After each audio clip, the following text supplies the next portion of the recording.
औज़ुबिल्लाहिस्समीउल मिनश्शैतानिर्रजीम बिस्मिल्लाहिर्रहमानिर्रहीम। अस्सलामु अलैकुम वरहमतुल्लाहि वबरकातुहू। मेरे भाई बहन एक अक्सर सवाल करते हैं कि कारी साहब हमें चेक करके बताएं, हमारे ऊपर जादू का मसला तो नहीं है, जिन्नात का मसला तो नहीं है। तो इसके बारे में इंशाल्लाह मैं चंद अलामात आपको गोशगुजार करता हूं। इन अलामात से आप बड़े आराम से असस कर लेंगे कि ये जादू की वजह से ये मामलात बनते हैं, ये अलामात जादू की हैं, जिन्नात की हैं। तो सबसे बड़ी अलामत आपके गोशगुजार करेंगे इंशाल्लाह। और अलामत सुनने के बाद भाई एक बात याद रखें, आप मत किसी को अपना नाम बताया करें, ना अपनी वालदा का, ना अपना कोई डाटा दिया करें, ना अपने को कपड़े सूंघने के लिए भेजा करें। पसीने वाले कपड़े भी बड़ा बड़ा कुछ मुआलिजीन करते हैं, बल्कि इन चीजों से जब कोई ऐसा मुआलिज आपको मिलता है, इन चीजों की डिमांड करता है, तो फौरी इस चीज को अंडरस्टैंड कर लें, समझ लें कि ये जादूगर है, ये जिन्नात से काम करता है, शयातीन से काम करता है। क्योंकि अल्लाह ने कुरान में वाज़े लफ्जों में ये फरमा दिया कि जो इंसान जिन्नात को दोस्त बनाएंगे, जो जिन्नात इंसानों को दोस्त बनाएंगे, एक दूसरे के काम करेंगे, एक दूसरे के लिए काम करेंगे, इनको जहन्नम में फेंका जाएगा। ये कुरान का वाज़े पैगाम है। तो भाई यहाँ पे ना तो मुसलमान जिन्नात से काम लेना है, ना नबी सल्लल्लाहु अलैहि वसल्लम ने पूरी जिंदगी काम लिया, ना सहाबा ने लिया, ऐसी कोई एक भी रिवायत नहीं मिलती। बल्कि हजरत सुलेमान अलैहिस्सलाम ने अल्लाह से दुआ की थी कि अल्लाह जी ये जो कुदरत है ये सिर्फ मेरे लिए, मेरा खासा है, मुझे ये मेरे लिए खास हो।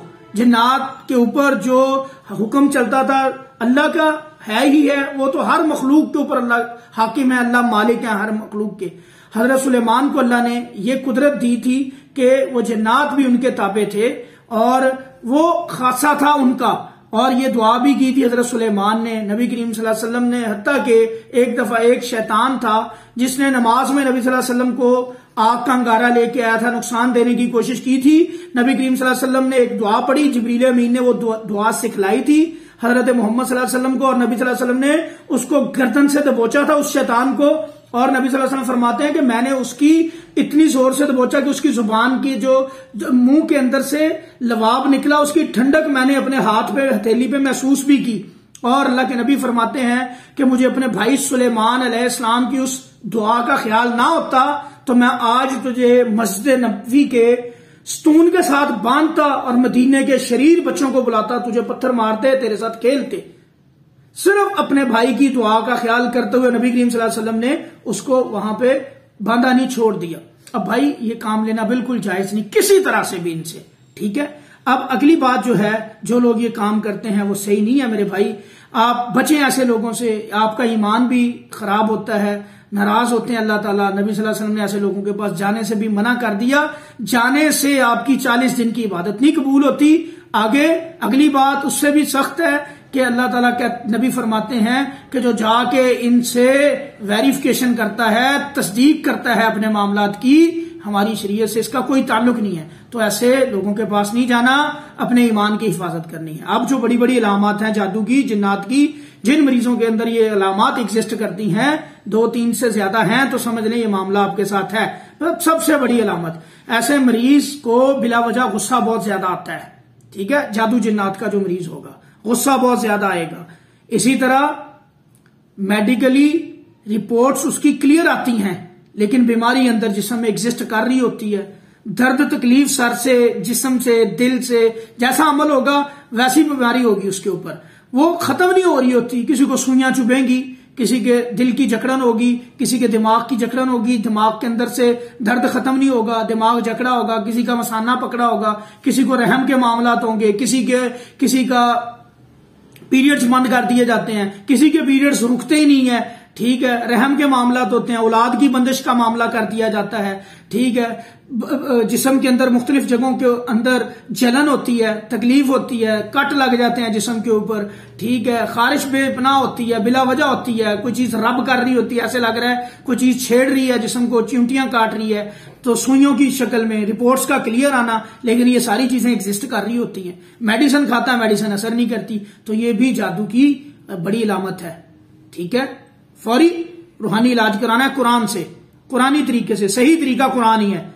अल्लाह के नबी सल्लल्लाहु अलैहि वसल्लम में मसनून दुआएं हैं। फिर इसी तरह जिस्म में दर्द रहना, हर वक्त जिस्म दर्द करता है, सुस्ती काहली रहती है, बंदिशें रुकावटें, हर काम में रुकावट आ जाती है, बंदिश आ जाती है, हर वक्त सुस्ती काहली, काम करने को दिल नहीं करता, जी नहीं लगता काम में।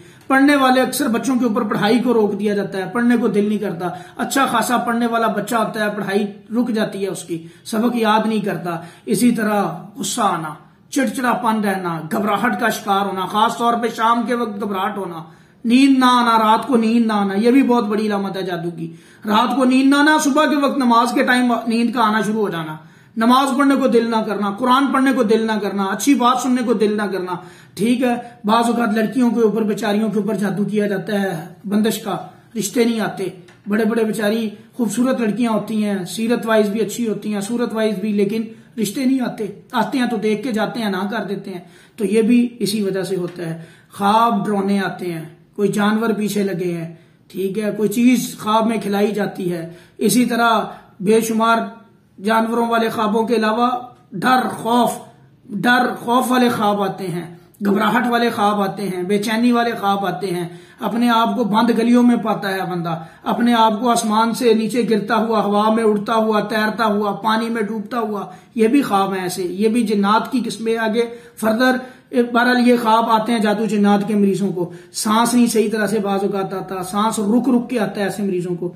तो भाई अब ये मैंने मोटी मोटी अलामत आपके गोश गुजार की हैं, इसके अलावा भी बेशुमार अलामत होती हैं। घर के अंदर जादू किया गया हो, बेबरकती होती है, रिज़्क़ के अंदर रुकावटें आती हैं, बिला वजह आपकी डील हो रही होती है, रुक जाती है। ठीक है, ये भी एक जादू की किस्म है। और इसी तरह हर बंदा आपसे नफरत करता है। सहरे तफरीक मियाँ बीवी के दरमियान जो जादू किया जाता है, वहां पे मुबाशरत में, जमा में, मियाँ बीवी की हम बिस्तरी में रुकावट आ जाती है, हम बिस्तरी नहीं कर पाते। ठीक है, हर चीज एक दूसरे के ऊपर, बल्कि जब करीब आते हैं गुस्सा आना शुरू हो जाता है। बीवी खामद के ऊपर गुस्सा कर रही होती है, खामद बीवी के ऊपर गुस्सा कर रहा होता है। ऐसे भी केसेस आते हैं, बाप को बेटी से जुदा कर दिया जाता है, बाप को बेटे से जुदा करने का अमल किया जाता है। ऐसे केसेस हमारे पास आ चुके हैं, अल्हम्दुलिल्लाह हमने इनका इलाज भी किया है। बेटे को जादू किया, बाप के ऊपर गुस्सा करे, बाप से अलहदा हो जाता है, बाप बेटा के ऊपर गुस्सा कर रहा होता है, बाप बेटी के ऊपर कर रहा होता है, बेटी के अंदर जिन को दाखिल किया जाता है, जब वो बाप के सामने आती है जिद हाजिर हो जाता है, तकलीफ देता है, अज़ियत देता है। इसी तरह बीवी जब खामद के पास आती है, उसको गुस्सा आना शुरू हो जाता है, जिन हाजिर हो जाता है। यानी कि ये केसेस भी होते हैं, ये भी जिन्नात की अलामत हैं।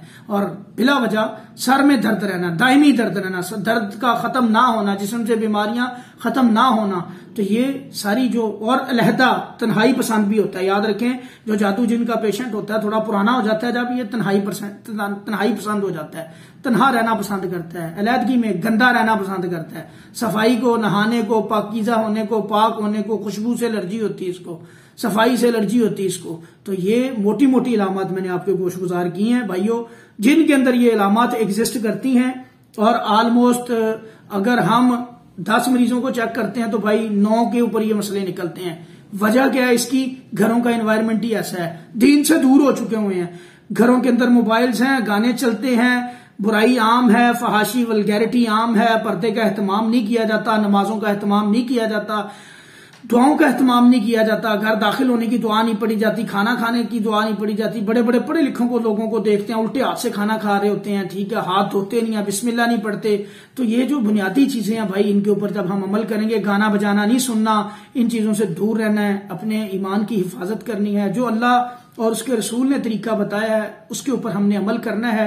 इंशाल्लाह ये जादू जिन्नात के मसाइल आपके इंशाल्लाह जड़ से खत्म होंगे जब हम दीन के ऊपर चलेंगे। तो ये अलामत भी बताई गई। अब इनका इलाज आगे जो होता है भाई कुरान से होता है, गलत इलाज नहीं करवाना। बहुत से मरीज आते हैं जो कहते हैं जी हमने पता करवाया, ये नाम बताया माँ का फलां का, उसने कहा जी जादू है आपके ऊपर। अब अगला काम वो नहीं करते भाई, वो बताते ही यही है। वो क्या कैसे बताते हैं? उनके पास क्या चीज होती है? उनके पास शयातीन होते हैं, जिन्नात होते हैं, जो आपके पास आते हैं, आपके घर में आपके पास आते हैं। आपके करीम से अल्लाह ने हर इंसान के साथ एक शैतान भी लगाया है, एक फरिश्ता भी लगाया है जो हमें खैर का दर्स देता है, जिसको कहते हैं जी हमारे ज़मीर की आवाज है। और इसी तरह एक शैतान लगाया जो हमें बुराई का दर्स देता है, बुराई की तरफ लेके जाता है। जब तक ये सांसें चल रही हैं, अल्लाह ताला ने जब तक सांस रखी है, आखिरी दम तक इस शैतान ने अपना काम करना है और हमें नुकसान देने की कोशिश करनी है, गुमराही की तरफ लेके जाता है, कोशिश करता है, हटता नहीं है, बार बार बार बार बार बार हमलावर होता है। भाई हमने इससे बचना कैसे है, दीन के ऊपर आके ऐसे लोगों के पास नहीं जाना। अब ये मालूमात हमारे करीन हमजाद से, उसको तो ये भी पता है हमने 3 साल पहले क्या क्या किया था, क्या खाया था कल, परसों कौन से कपड़े पहने थे, परसों कहां गए थे, ये सारी मालूमात होती हैं। और ये शयातीन एक दूसरे को ये फिर मालूमात देते हैं, वो फिर आपको बताते हैं, ये खबरें देते हैं, लोग मुतासिर हो जाते हैं इन लोगों से, इन चीजों से। और उसके बाद जो अगला काम होता है भाई, वो आपको नुकसान देते हैं, आपके ऊपर बाज़ औक़ात जादू ये लोग कर रहे होते हैं। हल्का फुल्का पुराना मसला होता है, अगर यकीन करें फलक नास, सूरह बकरा की आखिरी 2 आयत, आयतुल कुर्सी, सूरह फातिहा, ये पढ़ाई करते हैं, नमाज की पाबंदी करते हैं, अकीदा ठीक रखते हैं, तौहीद के ऊपर रहते हैं, ये जादू खत्म हो जाता है अल्लाह के फजल से, शैतान भाग जाता है। जब आप ऐसे लोगों के पास जाते हैं, आपका ईमान अल्लाह से उठ जाता है, ईमान कमजोर हो जाता है, इन लोगों पे ऊपर आ जाता है, तवीज गंडे धागों पे आ जाता है, कड़ों पे आ जाता है, तो आपके मामला बिगड़ जाते हैं। अल्लाह से नाराजगी, अल्लाह से जो रिश्ता था टूट गया।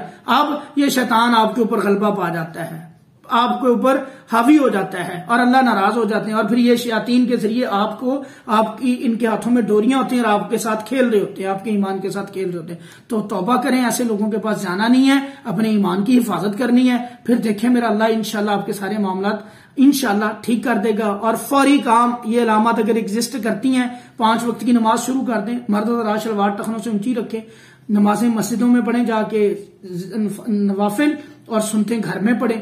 और फलक नास, आयतुल कुर्सी, सूरह फातिहा, सूरह बकरा की आखिरी 2 आयत, सूरह यूनुस की आयत नंबर 81, 82, सूरह ताहा की आयत नंबर 69, ये आयात सुबह शाम इनको आप पढ़ें, पानी पे दम करें, करके इंशाल्लाह पिए, सुबह शाम रात के अज़कार की पाबंदी करें ताकि जादू का असर ना हो, दोबारा कोई करे तो।